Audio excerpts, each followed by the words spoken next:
No tak já mám teď čas, že já můžu se dívat po těch pátek v práci.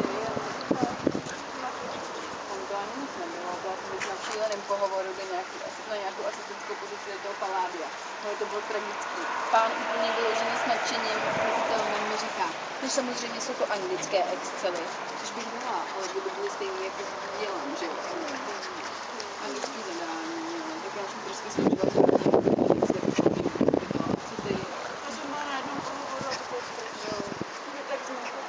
já jsem šla úplně vytočená a hlavně pro mě absolutně jako neekonomický chodit na pohovory, protože jsem z toho pak hotová a musím si koupit něco na sebe.